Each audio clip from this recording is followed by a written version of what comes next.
ئەم ژنە بە تەمەنە 105 ساڵەیە لە شاری کۆلۆنیای ئەڵمانیا ڤاکسینەکەی وەرگرت. شتێکی زۆر باشە سەرەڕای ئەوەی من بە تەمەنم، ئەواتە خوازم خەڵکی تریش هەمان شت بکەن. زۆرێک لە ئەوروپایەکان ڤاکسینەکەیان دەوێت بەڵام کەمی ڤاکسینەکە لە ئارادایە. ئەم دەستپێکردنە هێواشەش بووەتە هۆکاری گلەیەکی سیاسی لە یەکێتی ئەوروپا. لە سەرەتای هەفتەی مانگی دوودا یەکەم جورعەی ڤاکسینەکەیان داوە لە کەمتر لە سەدا 4 دانیشتوان بە بەراورد بە لە سەدا 11 لە ئەمریکا و سەدا 17 لە بەریتانیا.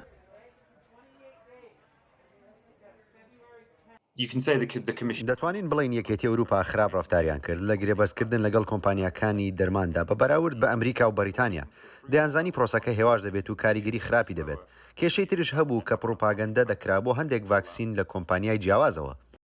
بروکسل هەندێک ڕێوشوێنی سەپاندووە لەسەر هەناردەکردن بۆ دڵنیابوون کە ئەو کۆمپانیانەی ڤاکسین لە ئەوروپا بەرهەم دێنن گرێبەست لەگەڵ یەکێتی ئەوروپادا ببەستن بەر لەوەی بینێرنە دەرەوە. لە کاتی گفتوگۆکان لەگەڵ یاسادانران لە یەکێتی ئەوروپا ڕۆژی چوارشەمە سەرۆکی کۆمیسیۆنی یەکێتی ئەوروپا ئۆرسولا ڤاندەرلیان ڕایگەیان هەڵەش کراوە. دوا کەوتین لە ڕێگەپێدان خۆشحاڵ بووین دەربارەی بەرهەمێکی زۆر ڕەنگە لەوەش دڵنیا بوو بین لەوەی پێویستمانە بەدەستمان دەگا.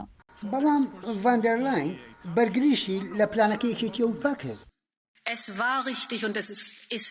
ئەو شتەی ڕاست بوو کردمان پێکەوە داوای ڤاکسینەکەمان کرد. تەنانە ناتوانم خەیاڵی ئەوەش بکەم کە وڵاتانی گەورە کۆمەڵەکە جێدەهێڵن و وڵاتە بچووکەکان بێ ڤاکسین جێدەهێڵن. ئەوە چی دەگەێنێ دەربارەی یەکێتی ئەوروپا؟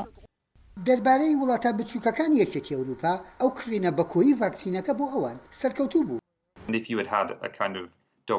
بەڵام هەندێک وڵاتی ئەندامت هەیە کە ڕێژەیەکی زۆر ڤاکسینی لە بەردەستە وڵاتی تریش هەیە هیچ. ئەوەش ململانی زۆری دروست کرد لە ناو یەکێتی ئەوروپادا.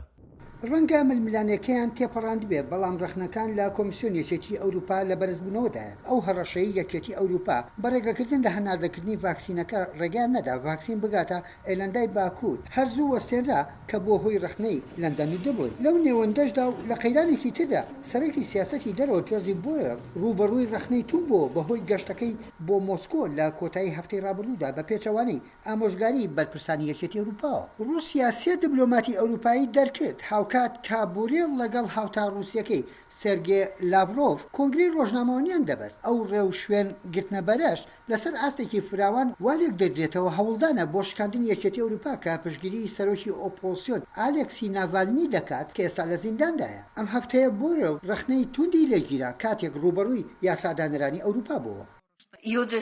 بڕیارتدا بچیت بۆ ئەوێ بچیتە نێو ئەو تەڵەیەی سێرگی لاڤرۆڤ بە وردی داینابوو.